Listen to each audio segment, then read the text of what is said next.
Welcome to Happy Hour Holidays, your go-to podcast for business, entrepreneurship, and life stories. We want you to go out there and make your dreams come true. I'm your host every single week, Manny Fresh. We got the resume, Sean Fabre, and then our special guest today, we got Cynthia Plunkett. Did I say it right? Plunkett. Plunkett. Yes. Yeah. And she specializes in digital marketing, and she is absolutely phenomenal. Thank you for coming in today, Cynthia. And I want to mention that she is also a fellow Sickles Grifner Class of 07. Shout out 07. Let's go. My brother was 06. 06, you know. Yeah. That seems like so far, like so Fuck long ago. Guys, when you start to say, like, it's been so many years since I was in high school, we're like, don't even mention it anymore. But it's so funny. We talk to anybody else and they're like, guys, you guys aren't even old. You're only in your mid-30s. You're still young. But somehow I feel old. It does. You know? It's the reality of things. Yeah, No, it's true. No. So, Cynthia, you did, and just to get on the personal side of things and not so much the marketing side of things, just in the beginning, you did a cross-country road trip through, 25 states for 4 months. That's Bought right. a national park pass. That's right. Can you tell us a little bit about that? What exactly did you do? Oh, man. Guys. And what was the reason for Okay, that, if yes. anything? And That's I a want to great know way how to she say- was able to walk away for 4 months from civilization and do it, man. I could never do that. That's wild. Right Major balancing act. The impetus was just this craving. I never felt like I needed to see the road before. Yeah. Just this seeking independence and quietness. I wanted it to be a solo trip experience as much as you did it solo. by yourself. Yeah. Oh, shit. I did meet up with a lot of friends across the entire country, though. Phenomenal. But lots more hotels and Airbnbs than anything. And just seeking that sense of just alone time and really just a little bit of growth and finding just deeper conversations with myself. Lots of podcasts, lots of listening, lots of learning. That was 25 states I crossed. And also a couple Canadian provinces. So I dipped into there a couple times too. So it was like your favorite state? Oh, I got some favorites. I get to ask Nothing that a beats lot. Florida, though. Florida's great, but leaving was even better. And you left from Tampa, I'm assuming? That's right, Tampa. What kind of car, by the way? Jeep Wrangler X. Damn, so 15 miles to the gallon. It was rough. For But 4 fucking months. I planned it. You know, you got to know your gas prices ahead of time. Yeah. Jeep Wrangler X it is what it is. That was part of the cost. Yeah. Part of the cost. Your budget was like, what, 5 G's for gas or something? It wasn't that high, but it was a couple $1,000 Still not bad. for a few months. Yeah. Jeep Wrangler X in 07 in great condition. I ended up putting the soft top that was on it. I put a hard top on it. It's just, not as loud. Yeah. It just feels a little safer even. But I started from Florida and went through the flyover states Yeah, I'm not sure what those are. purposefully. That's like avoiding Texas. Oh, okay. Like just going all the way around Texas, all of the states around like north of it. Like Mississippi, Alabama, then you went up to like maybe Tennessee. Avoided Iowa. Mississippi. So it was like Georgia, Tennessee, Missouri, like Kansas, Colorado, and then dipping back south to like Utah, Arizona, and then going west and then hitting, California. And then you probably went up the coast. That's right. So my intention was I was really looking forward to the west. So I didn't want to do the California coastline. Instead, I actually went into the mountains of California. That was my favorite state. Oh my God, The Rocky Mountains, right? No, They are the Rocky Mountains. no, that's in Colorado. Oh. Oh my gosh, now I'm blanking on the mountains there, the mountain range. But California, these spoiled brats, they have everything.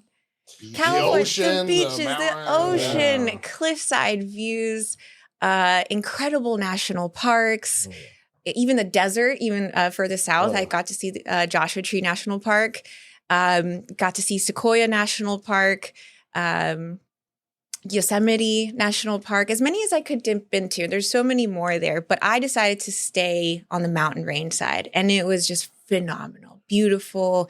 Around May, June, perfect, crisp weather, cool air, sun is on your face.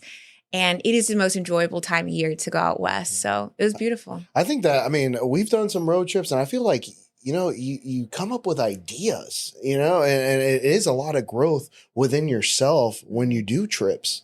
It's something about being in a different Well, place. there's nothing else to fucking do but think, man. Lots of thinking. Think about it. I mean, you're driving. Because I remember, this wasn't on air, but me and my brother went to Arizona and we left from Tampa. We took his Benz and we drove. It took 2 days. So we stopped off in Louisiana and slept there. Stopped off in San Antonio. We were going to stay there. But like you said, I wanted to just drive through because I wanted to get to Arizona. Yeah. And like 20 hours straight. Oh my God. Well, maybe not 12, maybe 12 hours straight. He was sleeping. We were with a buddy of ours, Ray. You're that guy in the road trip? No, he was driving. I drove a lot. Okay. He drove a lot. So I'm driving through literally the prairies of Texas, and there's nothing to look at. It is super fucking boring. That's why I avoided it. And it was a lot of monsters. I can tell you that. Monsters? Do tell. Like Monsters, Monster Energy drinks. Oh, I was like, scary monsters? No, like not at like night? that. Not like that. But you know, what you see is I mean, Texas is the longest drive we've ever done. I can tell you that. Now but we you did know. make it. We made it to New Mexico.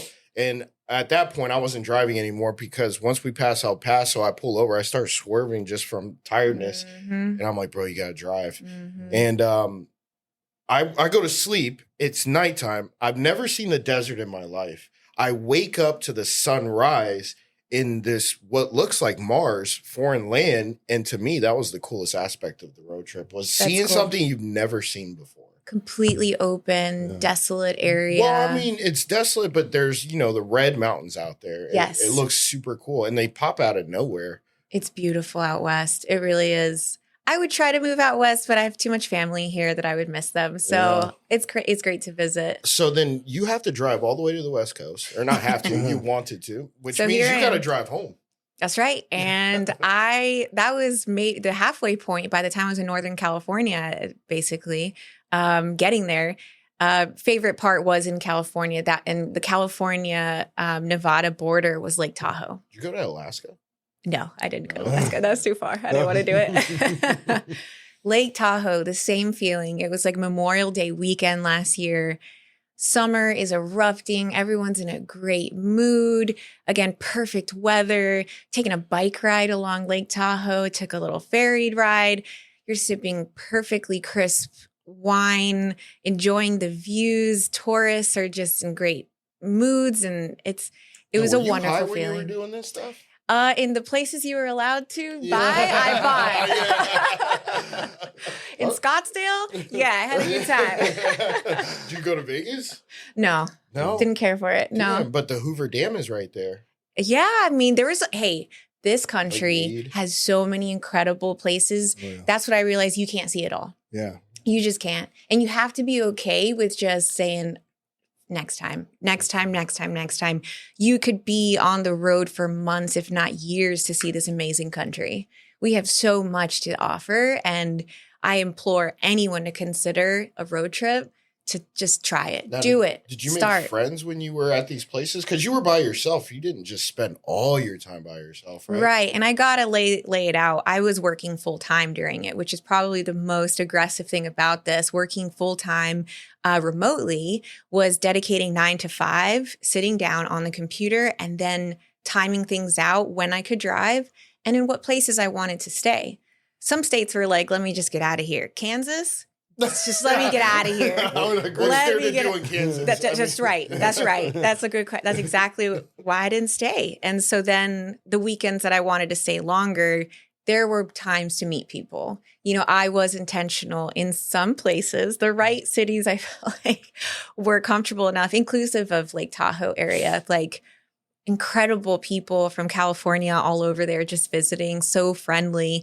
I made some cool friends, like not many. I think the adventure was more of a solo place. But I also got to meet up with friends who had their friends in the area, and I got to meet more people that way too. I wonder, are you still in contact with those people that you did meet? On social. Yeah. Yeah. No, just like any travel friends I make abroad. It's usually through social channels and like, just seeing them travel, there's a reason to connect. Yeah. But otherwise, like that's our connection. You seem like a very analytical person. Coming from your marketing background, I know that you probably know the exact mileage you drove. It's funny you say that. I actually have a Google spreadsheet that I track this on. So thanks for asking. I hit approximately like 8,000 miles. Oh, that's not as bad as I thought it'd be. Yeah. To go just to hit California, it's about 2,000. Yeah. So then I went up through California, made it all the way to Vancouver, Canada, across over to Calgary, dipped back into the northern states, made it all the way to Maine, and then back down to Florida. Holy shit. So it was a big like perimeter run is what I was looking to do. Yeah. Did you go to Niagara Falls? Already been there, didn't go. No. Yep. Probably the best drive. Let me paint the picture. You're good at painting the pictures. Let's everyone close your eyes. The Canadian Rockies. You think, okay, the Rockies we have in the States is just killer, like Colorado views. It's just stunning. The Canadian Rockies, I swear they're bigger. And just driving through, again, you've got great music, perfect blue skies. The mountains are these dark, jagged, intense formations with this trickle of snow-capped views. It's perfect. And so it's this sense of solitude that you have out there too, with like no reason to stop, that it's your complete peace. And so that was definitely one of the better drives too I had on the trip, part of the West Coast. Did you get, I'm sure you must have gotten a flat tire once. No flat tire, thankfully. 8,000 miles, not one. I did have 2 car troubles. What were those? I was in Lake Tahoe, stayed there 2 weeks. Oh, woe is me to stay in Tahoe. Sounds like you want to move there. It was nice. I want to go back in the snow. I'd love to ski out there. Just for a week, I was starting to hear when I would make a right turn, even just like off a ramp of a highway, the right front end of the right end of the car was just like this jarring, jagged shaking. I would have the little track light go off and then it would correct itself until I was like, I should look into this. This isn't right. Went into the body shop or the car shop and I learned what a right hub assembly is. And so that was replaced plus the sensor. $500 later, we're back on the road, thankfully. That's not too bad. Well, great, quick fix. Then I'm all the way on the East Coast and I'm leaving New York. Hands down, the worst roads in the U.S. Really? Oh my God. Terrible. Heavily traveled, you know? Terrible. I don't know where all their tax dollars go, but it is not the roads. I think it was those really terrible potholes I was just hitting, trying to get out through Jersey, that all of a sudden, apparently I was in a rough area through Jersey, it's broad daylight, 11 a.m. All of a sudden, I'm in a Jeep Wrangler, and any Jeep listeners might know this, but this thing starts to shake. And I'm hitting 55 miles an hour, and it is like trembling shake. It's not just like I'm on a bad road. So I decrease miles per hour, slow down again. Okay, let's just inch back into this. And it happens again once I hit 55. Quickly on my phone, pull up on Google Maps a mechanic. I pull right off into this tiny little town. Thankfully, this guy was super available and he's like, all right, let's go for a drive. Let's go test it out. Okay, sure, let's go. Get right back up. And he's like, yep, you have the Jeep death wobble. And I was like, no, not the death wobble. It's going to cost you $10,000. Oh, no. Unfortunately, it's a known thing in the Jeep community for any Jeeps older than like an '08. So mine's an '07. And I'm like, shit. Fuck. So it happened. It's happening to me now in the middle of the road trip. And I had intended to getting to Baltimore where my sister was. So I was like, I just got to make it there. Can I just make it there? Like, he's like, you can, but maybe at 45 miles an hour. Fuck. All right, I'm going because I'm not stopping. So I was like, I got to go. I made it to Baltimore the next day. Thankfully, it was another quick fix. What was it? Wheel alignment. Oh, okay. That was it? That's the death wobble? But the death wobble is usually your transmission. Oh, shoot. Whatever bolt is loose and something, the whole thing can rattle. So someone has to go in and spend a lot of time and money, disassemble this thing, find that loose bolt, and then I don't know. So thankfully I avoided that, and $100 later, I was back on the road. Okay. That's a great fix. Yeah. I mean, my truck, I have a lifted truck, and I could tell you it shakes at 55 and over like crazy. It's not at the alignment. It's my whole entire lift kit on the right side has to be reassembled, or actually just new parts. And also the transmission mounts have to be engine and transmission mounts. I got quoted $2,500. So yeah, having a Jeep and having a lifted truck fucking suck. It's true. I am working with just your bare bones Jeep. Like there's nothing lifted, or like I think I like replaced the lights myself once. So I was like, that's it. How long ago was this, Cynthia? This was last year in 2024. This is when you did the whole road trip? Yeah. Oh, from shoot. like April to August. Oh, wow. Yeah, it was awesome. I highly recommend it. I mean, these are the things that I like to share to anyone considering a road trip. Travel tips. Let's hear Travel it. tips. All right. It's like the first and foremost, do it if you're ready and you're like mentally interested or curious about it. There's so many reasons to postpone it.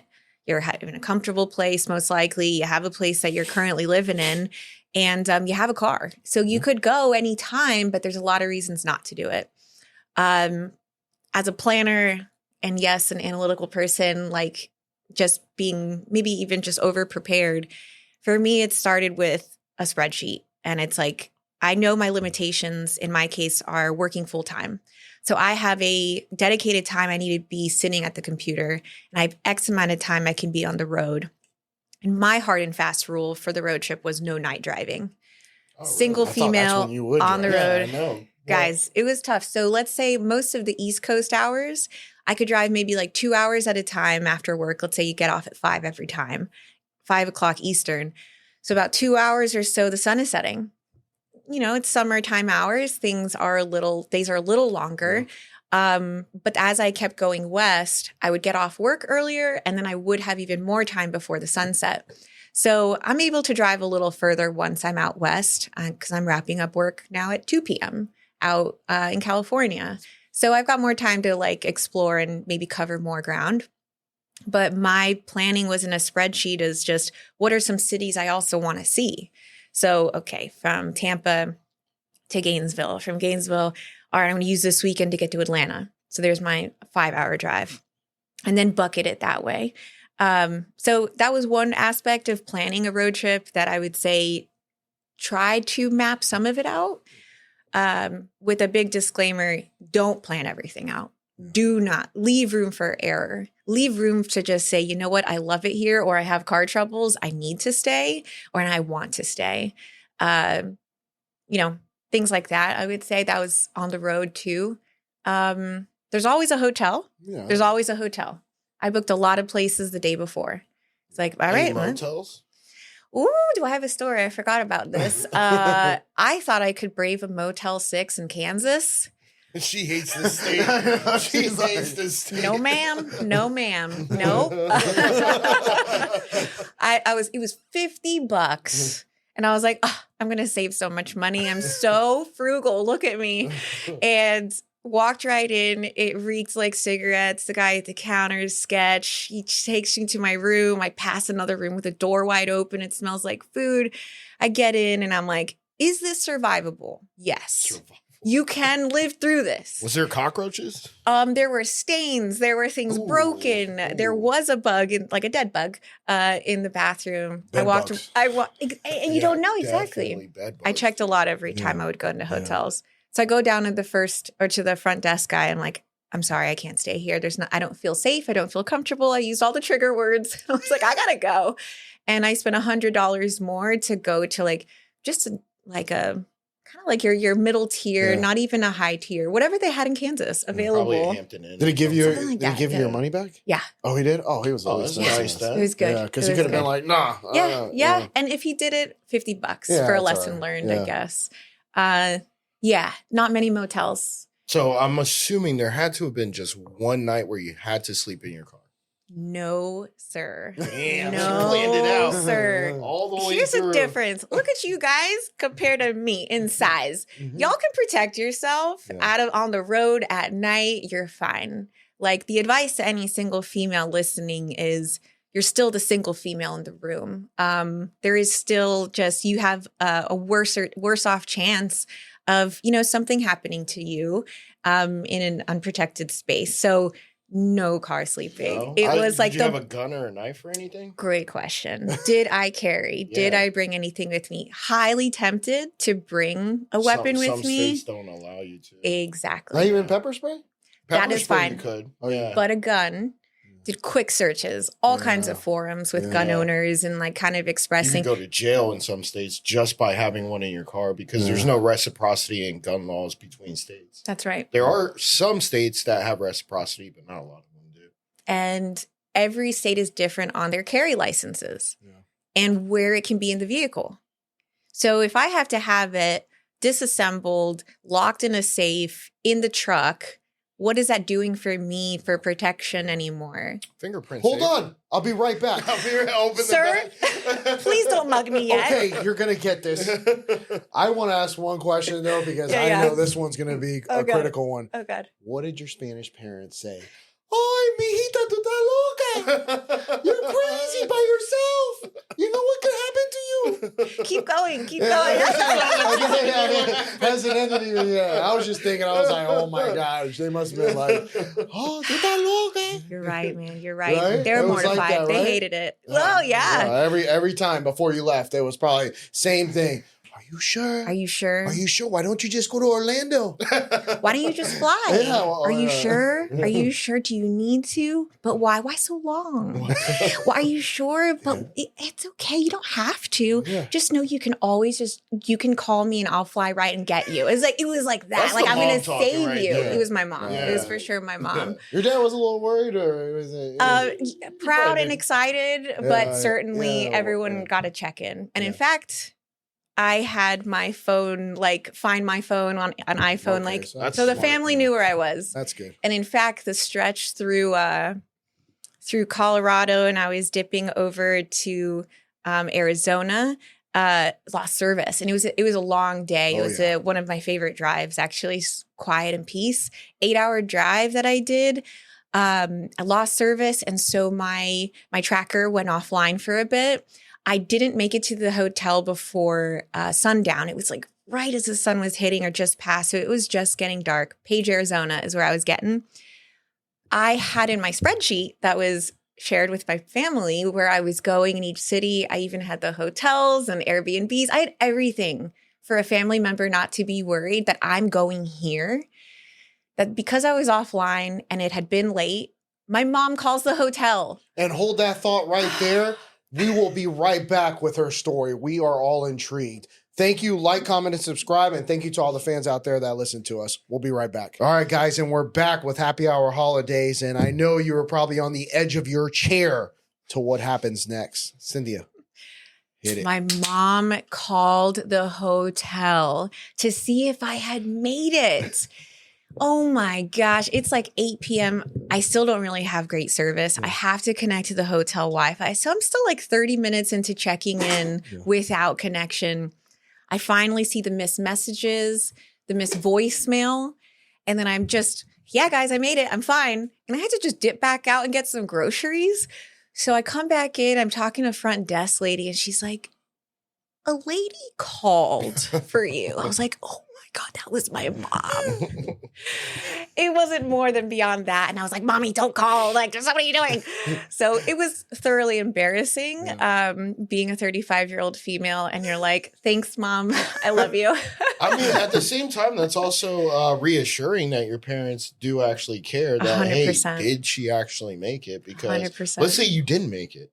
Now they got real questions to answer right Sean, there. are you a dad? No. Soon to be, maybe? Okay, Oh, we're because I trying, think so- I think you got it. I think you nailed it. These are the worries of a parent. I mean, I could tell you this. I would not want to be stuck somewhere where I don't want to be. Yeah. Yeah. Because if it wasn't for honestly, your whole Excel with all the hotels, I mean, they honestly would have been panicking probably 20 times worse. Yeah, let's let's get back to that Excel file. Okay. Well, what was the total? First tab has the cities and the hours per city that I would take. I just want to know the total cost. I didn't do the total costs. No. No, yes. I mean, you I can did. guess. Cynthia, I can know. Yes, you did. Come all on right. now. I know the total of every credit card monthly statement. So, much so you did it could cost? say How much the did it whole cost? time everything was on the road, right? So I would say it was about $20K in expenses. That's not bad. For 4 months. I mean, For that's not 4 months. Did you own a house? No Did you mortgage. rent? No. So then that was just 20. It's just the road. So you had hotels, nothing tying food. you to Tampa, essentially. That's right. So that's why That you're was- like, 4 months, your lease probably just ended or something like that. I'm at home. Yep. So Yeah. I'm lucky, very Oh. lucky to be able to afford this. It's an expense. And the route I took Not was too bad. That's $5K a month. that's right. Yeah. That's right. It's like being on Not the road. horrible. Yeah. That Yeah. or your expenses here. Majority of the expenses were hotel costs. Yeah. And that was budgeted. And then gas. That's my second highest. Why Don't is it have that that you stayed at Airbnb sometimes and not hotels the entire time? Yeah. Is there a I reason mean, for that, because now the Airbnbs, you kind of have to research ahead of time, book them. The hotels, I guess you had to do the same thing there. it was all at once at the same time, mostly based on my price point I wanted to spend, and then searching across different sites. A friend of mine hooked me up with a Marriott discount, so I was able to book Marriotts at a decent rate. Oh, nice. So I was checking Marriott, I was checking Hilton sites, and then I would go to booking.com, hotels.com, and then Airbnb. Did you get an Amex Platinum? I have a Chase Sapphire. Are we promoting cards? No, no, we are not. But what I'm saying is, like, the Amex Platinum is a travel card, so you get like 3 times points on hotel stays and things of that nature. So, I mean, you could have literally gotten a lot of money back based on. Well, doesn't whatever you Chase use. Sapphire I don't as know. well? I've never Chase- heard of they've- Chase Sapphire. Yeah. Well, I've Chase heard of has. it. I just don't know what it is. Yeah, I would say their other. I forgot the other. I have the Chase Sapphire Preferred. There's a Chase Sapphire Reserve. That's the higher one. That would be like Is the it made Amex. for traveling? There Is what I are guess some. what I'm getting at. A higher points. Yeah, like 3 times the points per Yeah, travel. exactly. I would say yes. I would. I mean, I got a lot of good points back from dining out expenses. So that was costly, but because I knew it was a long time, I didn't want to spend that much on money or on food out, like restaurants. I carried a Yeti cooler.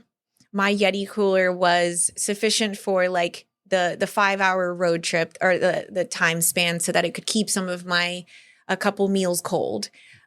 Quickly realized, by the way, let's talk about food and being healthy on the road. It's difficult and you need to plan. Not every hotel has a microwave. Not every hotel has a refrigerator. Like, what are you doing to eat like well enough to survive this? It's so taxing on the body being on the road for so long and working. So what are you doing to fuel yourself? Quickly learned about halfway that ham and cheese sandwiches for breakfast are just not going to cut it. You need the Cuban bread. I need the Cuban bread. And so it's like processed meats for weeks and weeks. Don't recommend it. On a pinch, yes, do it. Well, There's those things you have to fruit. balance. Fruit, maybe. That's right. Yes, Sean, fruit is good for you. Yeah. So I quickly, I bought a couple just like plastic little Ziploc like container, like meal containers. And I was prepping salads with high protein, low carb. So I was eating sardines straight out of the can, right into I my love sardines. Out of the Sardines can, are great. too. Yeah, I used to eat them all the time. Exactly. Talking about with the bones in it and everything. There's like teeny tiny bones. You could just like eat right through It gives you a it. good crunch. Yeah, okay. Well, Buy sardines, that's- avocados, having tomatoes, having just like lemon for the dressing, being like high protein, low carb. And that was really sustainable for me. Affordable, going to grocery stores instead of just going out. I gained like 5 pounds on the road trip, but it's all gone now. It was just sitting so much, and just eating this way. You're not going to the gym very much. A lot of sedentary time. That's not bad. 5 pounds for a whole road trip for 4 months. That's right. Bro, you're not really the heaviest person in the world. I'm not. So she's like, gained 5 whole but pounds, 5 is guys. frustrating. 5 is frustrating. I didn't even think about eating, but one of the bigger ones is water, because you're driving for so long, you constantly have to have a supply of water, stopping at gas stations all the time. Are you getting like the big 1 gallon, or are you getting like, do you have a Yeti, something like this that just fits? Space is important too. You have a small space. So how many gallons of jugs do I want? And frankly, with all of the stuff we hear on the news with plastic, it's like microplastics, if it gets hot in the cars, it's going to ruin all the water that you just purchased. Thank you. So what did I do? It was as I go. It was an as I go, as needed basis. And I did have naturally some kind of thermos that I was using for water, but not a lot of space to carry a lot of water in jugs. So was there ever a long stretch of roadway where you're like, damn, I'm almost running out of gas and I can't find a gas station? 100%. But it was only a few times because I'm such a planner. Was it on Route 66? I didn't do Route 66 actually on this one. Oh. I know exactly how many miles my tank has. You're doing this 100 times. Yeah. Like, that it's like 300 miles. Exactly. Actually, that's not pretty bad much. at all, no? Yeah. I mean, a lot of people that fill up their tanks is like 350 well, I've got or a whatever. 15-gallon tank. Maybe some have 10. Maybe some have 20. Right. So that varies. So you got to know basic math for distance for your road trip. And so it's like, all right, should I fill up now or fill up at the halfway? Because there might not be anything in between that. So good planning, good foresight is crucial to not being stranded. That's the part that I was sketched out about. Yeah. When we did the Nevada or from Arizona, it was just a desert. We literally saw only one gas station, and it was packed. On Phoenix. Yeah. And I mean, that's no, like we were driving on that road, bro, and there's like nothing. No, there wasn't anything. There was and there was only nothing. one gas station for that whole And time. it was like the sketchiest fucking gas station in the world. Yeah. Luckily, we filled up before.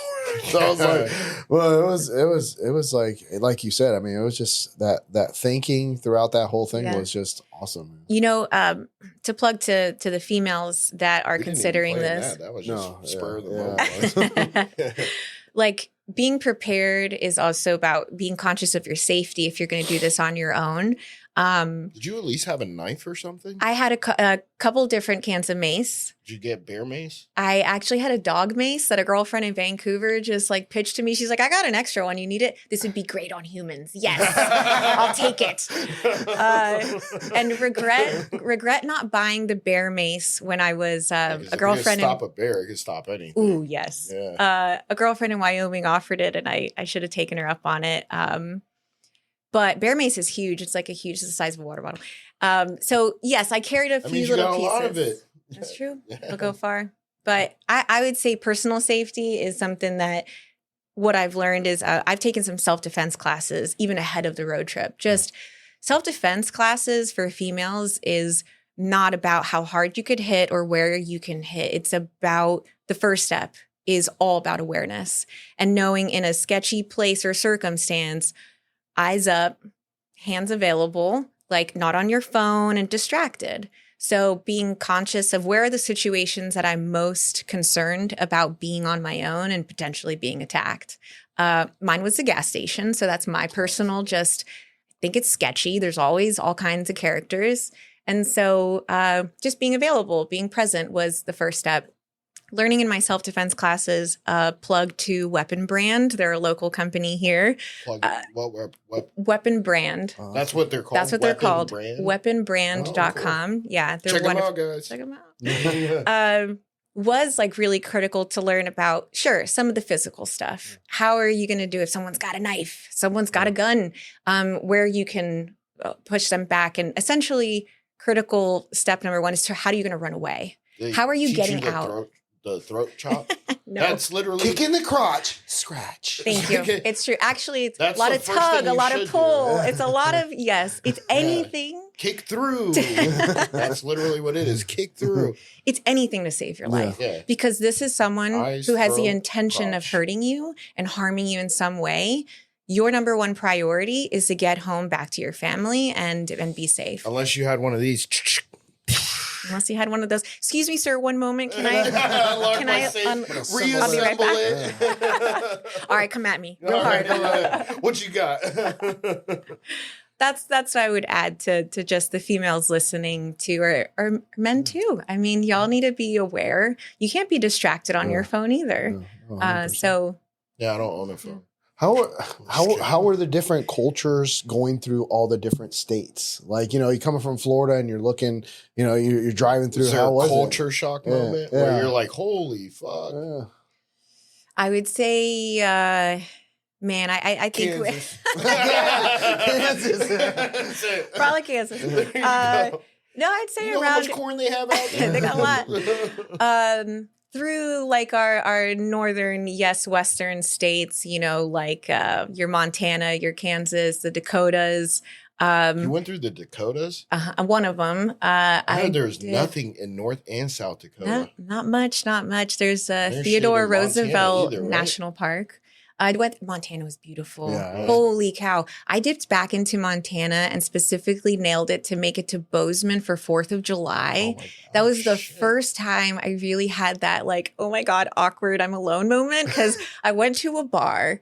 It's 4th of July. Everyone's having a great time. And like, look at this Peruvian. Just like, I'm just on my phone like a loser. And I'm like, who do I talk to? I know nobody. And I just got a strong whiskey cocktail, held on to that, walked up, you know, everyone's dancing and hanging out. And I see a group that are having a great time. They're about my age. Hi, like, how are you guys doing? Awkwardly approached them. They welcomed me in and it was so much fun. But the culture of if anything, I went to a rodeo there for 4th and that was awesome. I snuck into it. Sorry, Montana. Like riding horses or bulls? Yeah, all of that. So the competition where they're riding bulls, there's a female competition where they like race the horse around the barrels. The barrel races, fun and entertaining. And what's nice to be around that, let's call it the Western culture. Gosh, they looked amazing. Like these men and women dressed to the nines for the rodeo, button ups, the flares, like cowboy boots, the best cowboy, all the hats. Holy shit. They look sharp, like all guys and girls like dressed to the nines. And we're on like this dirt floor, like just like the rodeo. So I like seeing that a lot and it's nice, but not too many variety of cultures across the US. I would just say you could just tell the differences in really just the status of wealth in different communities. In California, I have a family in a city just like Santa Clarita, which is like an hour north of LA. Yeah. Beautiful upscale area. And then sure enough, I recall my Kansas Motel 6 moment. And it's just like, wow, what a difference. So that was probably the biggest Was there difference. any area that you should have never gone to? Like the one, your least favorite, you're like, damn, why the fuck did I even show up to this place? There's got to be one. I got lucky, I think. When I pulled over for the wheel alignment issues, I didn't realize I was in a bad area of Jersey. It was the mechanic who's like, you got really lucky. You just found us. This is not a good area. What was the city, though? It's around Trenton. Trenton, New Jersey. Yeah, it was around there. Oh, my God. I know that area like, too. That's literally the ghetto. And he's like, you're lucky. There's usually a bunch of characters right here standing in the corner. And I was like, oh, my gosh, I'm glad. But I was lucky throughout the whole trip. I don't think I was in a super Not lucky. dangerous. I think you were aware of your surroundings. That's right. Right? Thank you, Sean. Situational awareness the entire time. But I think planning it also helped out a tremendous amount, not getting veering off into bad areas. Because when you just do it off a whim, you're just like, oh, yeah, I'm just going to go to this. But having that whole planned trip. As much as I Did you see any could. crashes when you are driving? I don't remember any, to be honest, that are notable. That are notable? Notable. So you did see crashes? Just some minor I saw a lot of cars pulled over. I mean, like, it happened in real time. No. Oh, gosh, no. No. All right, so we talked about your road trip. Let's transition into a little bit of a marketing discussion. Let's do it. So you and your brother own a marketing company? No. My brother is older than me. Actually, same year as Manny, another Sickles. Yeah, I know Dennis. Yeah. Dennis, shout out, man. Plunkett, Hopefully everything's doing good. He owns a digital marketing agency. He's actually based in Gainesville. Jump 'em, Plug to Jump 'em. They're a full service digital marketing agency, and I own my own. It's CP Marketing and Co., based here in Tampa, offering similar services. I partner with him because he has the full stack of resources with in-house employees from web development, design, marketing, et cetera, that whenever I have more enterprise clients or opportunities come to me, I outsource and work with them on some of these bigger projects that me and my smaller team can't do. So my clients and who I serve have been B2C clients, more small businesses from local med spa to restaurants in the area, and a lot in healthcare too. I really like healthcare marketing. I've got, I've brain fart. Therapists. I've got mental health practitioners, and these are just small business owners that serve online too and in person. So they're looking for just that kind of online presence. That what kind of services do you provide them? Yeah, for the most part, we focus on search engine optimization. That's SEO. So with SEO, that's just finding ways to improve your website so that if someone is searching for a service, we want your website to come up first for it, or at least the top page. And you're not keyword flooding, I'm assuming. That's right. No, we got to be strategic. We got to be mindful of what Google's algorithm says.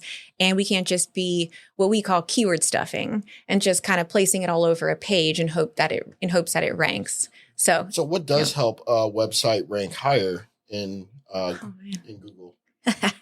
That is a question a lot of us digital marketers hope to aspire to hopefully know the true answer. But Google has said there are over 200 different algorithmic factors to why a website ranks.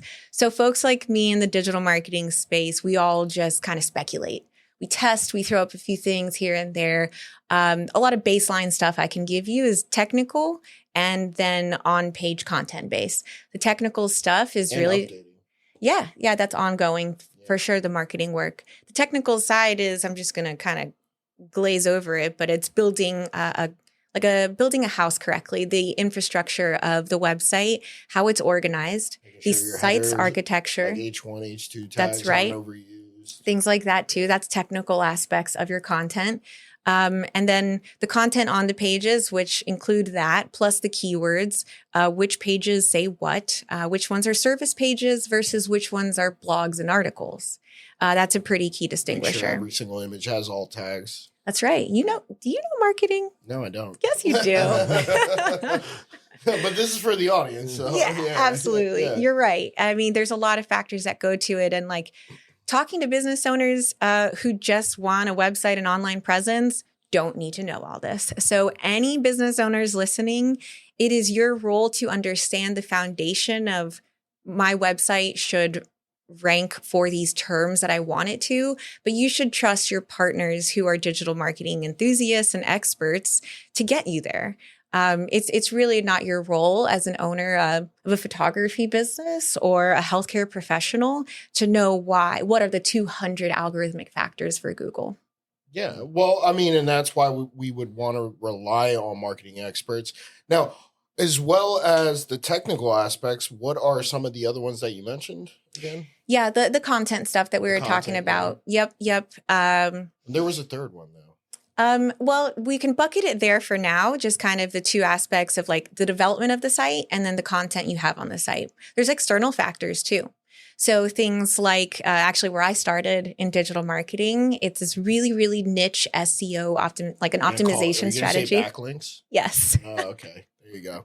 It's called link building. Yeah. I would work full time to reach out to other websites and ask them for a link back to the site I was managing. Like getting links to your site is another algorithmic factor. Or something like that. Good. Because we put it into the metadata. Yeah, we put it into the metadata of our photos. And then when other websites publish those, then it's a link back to your site. Yep. Got it. Okay. Little hack bad. there. I do like that hack. Yeah. I've seen that with widgets too. So if you like have a cool widget on your site that could be used on another site, it includes a backlink to its original source. Yeah. Cynthia, how did you get into digital marketing? Let's just start from there, from the backwards. I'm really fascinated by how you got the interest to pursue this and have a passion for it. And you're helping a lot of businesses out there. So what caused you to go to to school for it too? Yeah. It started, I think, where just my personal exposure to social media. Gotcha. It was when Facebook was starting to offer company pages when we were all just kind of kicking off in college, and it was like a new thing. And I loved it. I wanted to help businesses grow their presence on social. But with the influence of my brother too, he's like, there's more to helping a business than their social pages. It's their websites. So from there, it grew into an interest in SEO, an interest in optimization, analytics, the backside of things, and why things perform the way they perform. What are these algorithmic factors? And now my role is the broader scope of digital. So it's social, web, email, link building. You could, add its own thing. Retargeting. And ads. Yes. So ads on social, ads from Google. But retargeting. Yeah, retargeting would be considered in your ad support. So like ad roll. Mm-hmm. Have you ever heard of ad roll or taboola? Mm-mm. Do you ever go? Actually, yeah. When we get back, guys, we'll continue talking about digital marketing. I hope you're getting a lot of insight and getting educated. Really appreciate you guys listening. We'll be right back. All right, guys, and we're back to Happy Hour Holidays, and we were over here where Cynthia was trying to explain herself, and Sean thinks he knows better. So we were kind of talking about ad roll. Well, yeah, we were talking about ad roll and taboola. They're retargeting ads. If you ever go on a website and you click accept cookies, and then all of a sudden you go to your Facebook or social medias and you start seeing ads for that website you just visited, is what retargeting ads do. Google also does it, but they do it at a less scale than these companies do, and it's much cheaper as well. Yeah. There's tons of great third-party tools like that is always even part of a challenge as a business owner or the person who's in the agency to recommend, you got to test these out. You got to do them yourself. And for the business owners who hear new tools like this and new products, I don't advise doing it yourself first. Talk to someone maybe who has used it, another business owner like you guys that have invested in it and have seen results, or bring it to the agency you're working with, bring it to the digital marketing consultant you're working with and ask them, can you prove that this is valuable for my business or not? And you take on that risk as a business owner to try these new kinds of tools because there are so many to choose from for all kinds of marketing strategies. So one thing that you can do in order to gauge the success of said tool is have conversion tracking. 100%. So first and foremost, if a marketing company does not provide conversion tracking, then they're just taking your money. That's literally what it is. Have you set up a lot of goals for conversion tracking? And if so, do you ask them what you want or what they want you to track? Because what I see as a conversion is a sale or as a phone call. Some might see it as just landing on the page and adding something to their cart. So how do you conversion track? Sean, I swear you could just do this for me. You know these answers. It's so but amazing. It's for the audience. I hear you. Okay, I hear you. It's amazing. You're so knowledgeable because these are the questions that a lot of businesses don't know because they don't know how the websites work. And so it's like, I got a form and I got an email today. That's a lead.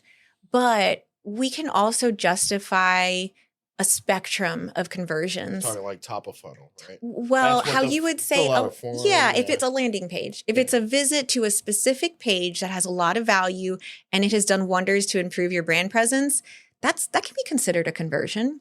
It's how you as a business owner find a visit to a contact page or a visit to our about page as valuable or not. And you can tell the marketing agency, I want to know how many times folks have landed on either of these pages. Let's call them this kind of conversion. This is like a softer conversion versus maybe a harder conversion, which is a form fill, which is picking up the phone and dialing the number or a contact form.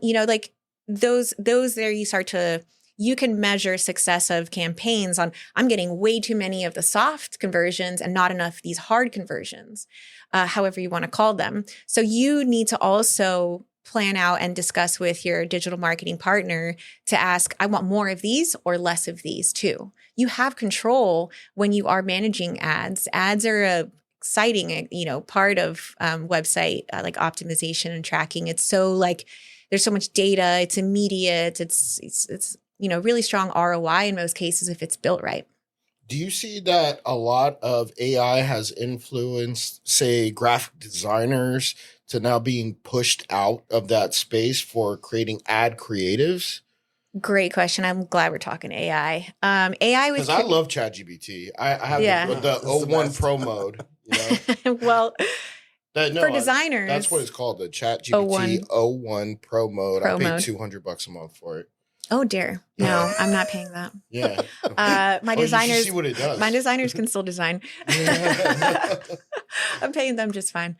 And it's not $200 a month. So the design aspect of AI is still growing. Everything about AI is so new. I think we all see that. There's challenges still that everyone's facing. But what designers should be doing, if we have any designers listening, is jump into AI, start playing with the tools to see how we can help you. Because even if you're going to apply for a role as a designer in a company, you need to speak eloquently about AI. Even if it's, I'm new, but I'm trying and I'm learning and I'm investing in the future of design, to say, I've dabbled in this, I've tried that, I've created a unique ad with this. Designers should be investing in new tools like this. And the same thing with AI in other aspects of digital marketing. So in SEO, there's a shakeup going on, gentlemen, ladies and gentlemen listening. There's a shakeup in AI right now. In the fact that there's a lot of people now going to AI platforms for answers and not going to Google. Yes. OMG, like what does that mean? What does that mean for all of us that have been working so hard for our websites to rank for those top 10 results? Now, AI overview is currently present in Google. That's just your answer. You leave, you're done. You're not clicking onto websites anymore. Are we going to see a dip in page views? Are we going to see a dip in conversions because of this? That's 100%. The AI, you ask a question and the AI pops up right there and gives you the answer. Why are you going to the websites anymore? Which means you don't go to the website. Yes. So now unless you're looking to buy something. That's right. I think what you're talking about is less transactional. Potentially. Yes, yeah. Potentially. That's what's the concerning. Researching. Yep. The top of funnel in your marketing funnel. If y'all have ever taken a marketing class. Because if I want to buy something, I'm going to the website and then buying it. That's true. Yeah. Product sales, e-com sales, you're ready to buy. Same with service providers. And the AI overview does provide a link for you to get redirected to that website to still purchase. It could. And that's what we're seeing in ChatGPT results, in Google's AI overview, in Microsoft's Copilot results. There are links because they want to say this is the resource or the source I am providing this to you for. So go here if you want more. But ultimately, I think we're all seeing the results and then just closing out the tab 100%. And we're done. We don't need to. Only when we're looking for information. Sure. Yeah. Good qualifier. Yeah. Yes. That's but it's a shakeup for us in the industry to think about how do we help prioritize our marketing dollars, the marketing time we spend, and what we sell to our clients who are asking, I want to be first in everything. I want to be the top result in ChatGPT. I want to be the top result in Google, in Bing. And so we also have to come back to them. Okay, who has the largest share of voice? It's still Google. It still is. Yeah. It's predominant. But what is AI doing right now that we need to be mindful of and prepare for? The first thing I would say to business owners right now, do those service-based searches on ChatGPT, in Copilot, whatever other meta thing you want to do, AI result platform, and just see what's coming up. Just right now, very early on, start your searches, see what's coming up for those AI platforms and those results. Is there a place to compete? What is ChatGPT saying? What does Copilot say? They may be completely different results. The challenging part for an SEO expert is, how do I understand that algorithm? How do I understand their rules for ranking? That's going to be what we're all looking into in 2025. Yeah, but even when you were talking about the designers, I mean, ChatGPT is giving them a baseline instead of wasting so much time. Well, not wasting, but being creative, but also having something where, hey, now I got a baseline right off the bat. and I can work with this instead of having to create this straight. Not to say they don't enjoy doing it, because I'm sure they enjoy creating that baseline and then asking the customer, hey, how do you want this modified? It's just like with writers. Yeah. You can start, it's like idea generation. Yeah. Like, what are some headlines I could do for this? What are some key interesting facts that are important? We don't show up. Sean's like searching on the side here. Like, well, I did exactly what you just said. What did you search? What are the top real estate photography companies in Tampa? It's interesting you chose to do a top search. So top, best. There's so much to that, just like we would do in Google, that you're curious to see. Am I ranking for that? Yeah. Do you rank for that search in Google? Yeah, we do in Google. Okay, good. Yeah. Good. But what's But ranking? I never thought. It's our homepage. Your website? Okay, our homepage. Great. Yeah. But I never thought. I mean, that was a fucking brilliant question about do it for ChatGPT, because a lot of people are getting information from that. So now we have to figure out how to fucking rank on ChatGPT. Jesus Christ. Hire me now, CP Marketing and Co. Close the book. Too easy. That was just like led me right into that one. Yeah, I know. Well, that's a question I've never heard posed before. Yeah, you got to challenge these AI tools just like you challenge your marketing agencies to say, what am I doing? Why don't I see myself on Google? That is what most clients say. I'm searching. Why don't I see myself? We have many reasons to answer, ways to answer this, but that's usually what someone's looking for is my presence. Is it there? Are you not upset every time one of these clients say, hey man, it's been 5 months. Why am I not first on the page? It's like, yo, your website at least needs to be around like 5 years old for you to get on that first page. So you're absolutely right. It's a challenge. When you're a consultant or you're working in a space where you have a lot of eyeballs asking, reviewing and asking these questions, there's a challenge is that the web is dynamic. The answers are dynamic. The reasons one website ranks over another, it keeps changing every month. In fact, if you're lucky enough to stick at the top, then it might mean you have a less competitive market. It might mean you don't have other ads that are competing against your site. So many factors, inclusive of time. Like you mentioned, the time a website has been live or the time a certain page has been live. It wants updates. That's right. What it wants. Yeah. That's so why we have to blogs explain. are huge. Blogs are huge, Blogs right? help. Blogs help. Yeah. Yep. That's what a strong agency owner, digital marketing leader, digital marketing expert should be able to understand the why, so that you don't have to. As a business owner, you can ask me what the heck is going on, but I should be able to, hey, it's okay. Let's all stay calm. We don't have the Google machine to just change an algorithm. Let me walk you through this and explain what's going on, so you feel more equipped and confident in our services too. What do you think as far as questions to a digital marketing company should a business owner ask straight off the bat? Let's just say 3 of them. Great. Wow. I wasn't prepared for this, Manny. Thank you. First one that comes to mind. That wasn't ChatGPT, by the way. That was me. That was First really solid question is, hi, agency. Have you worked in my helping clients like me in my industry? So photography. Do you guys have any experience helping rank other photography businesses? Show me examples. Same with web development. The different websites look different for different industries. And I need to know what a beauty med spa website should look like versus a restaurant or a therapist's website. So design and development too. I want to see that you have that portfolio. I'm sorry, the client's going to want to see that you have that portfolio experience. So that would be one. One I would say is kind of similar to the conversions questions. Go for the jugular. Just be like, yeah.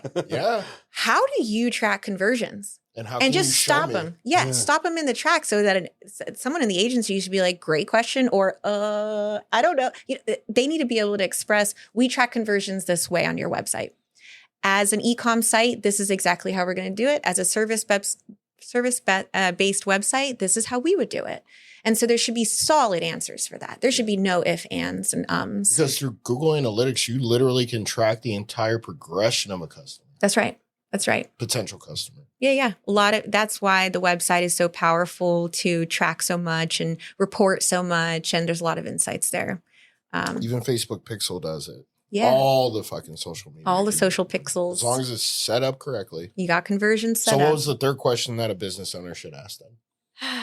Another one to just, right? I know. Yeah. She went straight. After that, if they can't answer that question, you don't hire them. Cut them. This would be a preference for just relationships. What is your communication style and how can I get a hold of you if something's wrong with my website? Oh. And the answer should be kind of a, oh my gosh, oh shit, my website's down and I need to reach you moment to, hey, I want to update a piece of content on my site. How do I get a hold of you?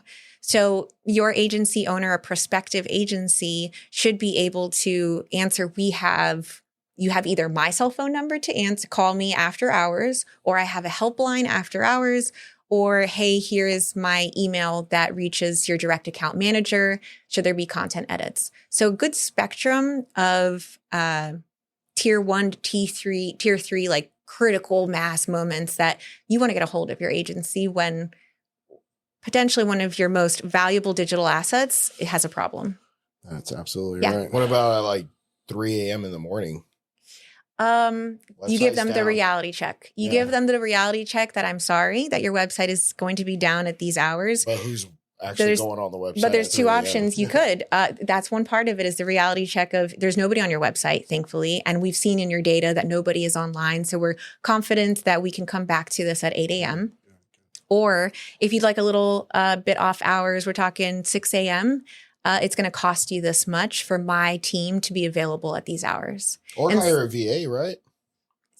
If you have the infrastructure built for the VA to support that could fix a website that's down, which I don't know if you have that. Maybe not. Probably not. Yeah. Not. So Probably giving them the reality check of your resources, like, hey, I'm a small team of 5. We can't offer that service. I'm sorry if that's what you're looking for, but we may not be the right partner for you. Or you're an enterprise global agency and it's like, no problem. Call us anytime. Yeah. You know? What do you find to be like the biggest pain point for your clients when they first approach you prior to hiring your firm? Their biggest pain point, like in their business. Biggest pain point, yeah. Like they have gone through something that apparently they have to hire a marketing firm. Usually they're coming to us after already working with other marketing experts. God, I can tell you. And they're burned out. A few and we're like, burned out. And how should, it's usually like a monthly fee, right? And then how often would you think that they should be working on your business, maybe hours per week? Or, I mean, how do you usually judge that? Yeah, I mean, every business offers services at different rates. So, whether it's a retainer or an hourly and anything in the middle, whether it's a package. Monthly. Yeah, it was monthly, but it was like they say, hey, we're going to work 30 hours a week on your page. Yeah, which they didn't. I'm not gonna throw them under the bus. No. But as a working, you know who you are. Fuck you. We went to their office in Orlando. I'll drop that hint, and I can tell you they were a waste of fucking money. But the agency or any marketing partner should be like, offering. Either they're going to customize the relationship for you and say, look, you're an extremely established business. We'd like to work with you. I'll give you this kind of hourly bank, or I'm going to cut you a deal on this package we sold you. So this is the expectation because of we want to work with you. So as an owner, you should know the expectation of the output, any marketer who's going to work with you to say, hey, I expect to hear from you within 30 minutes or within 24 hours when I submit a request. Why? Because you set the expectation at the onset. Ours was a little bit different. It wasn't so much hearing from them in the communication because they communicated a whole fucking lot, way too much, in my opinion. It's just the action, the execution of their proposal wasn't to standard. Yep, there you go. So not meeting the proposal expectations. But we signed a contract for 6 months, so we were locked in. And it was like, oh God, I can't wait for this 6 months to be over. Maybe that's something that's a really good point. But because again, here you are burned out from a terrible experience that you need to revise contracts, that those terms and conditions protect you too. It's a legal contract. I mean, Yeah. that's fucking, to get it, an addendum for that contract would have just been a pain in the ass. Just have a corporate attorney, you know. Yeah, Make sure, we got if you one. can, you know, even if you can work with somebody and have them hourly, or if you have enough money to do a retainer, keep one on staff because And we have one. It You wanna saves you shout so him- many times. You want to shout him out? Fantetti Legal, baby. I love you, baby. So, Cynthia, we really appreciate you coming on to Happy Hour Holidays. You've been nothing but knowledgeable, and also your story for the cross country was awesome. Oh, yeah, that was cool. It was fantastic. Thanks, guys. I mean, it was definitely an adventure. The way you pretty much say how everything is, you should be like describing. I don't know what it is. You should have a travel blog. Yeah, travel. Oh man. But so what do you have to tell our audience as far as either motivation, you know, being a woman to be able to, you know, create this business and, you know, keep a full-time job? I mean, you're just doing so much. Thank you. And so You have time, so it's not like it's 3 minutes. Yeah, it's 3 minutes. Yeah. Okay, cool. Yeah, so don't feel like you have to rush. Oh gosh. Yeah. Yeah. No, there's a lot to say. Hurry I guess up, hurry a up. lot to unpack. No, I appreciate it, guys. Thanks for the kudos. Thanks for the time. I think a lot I would just like to bring here to share with anybody listening is for just to be an advocate for the females who are interested in starting their own business and juggling a full-time job. I am in a corporate space. I am in digital marketing, but I found that I was able to put my agency as more of a side business, let's call it, because of the amount of hours in the day I have. And because I've been able to run it so that I have a team in place and it's autonomous in itself, I don't need to spend too many hours anymore on it, thankfully. So I've got the full-time 40 hours, but then I'm probably putting like 10, 15 hours a month into the business. And the money goes to, you know, the team that I have built and set it up. And that was what I can advise for anyone looking into this is what are kind of some processes and some foundational things that you can set up so that you can build a bit of an infrastructure on your own while you are working full time or while you're juggling or debating this decision. So start with the basics. In fact, interview yourself as if you were your own business consultant. And I did that for myself too. It's who are the clients you want to serve? What are the businesses you're interested in? Who is your target, you know, persona? Who is that perfect client that you'd love to work with? Write it down. That's the hard work, the homework that you should do for yourself.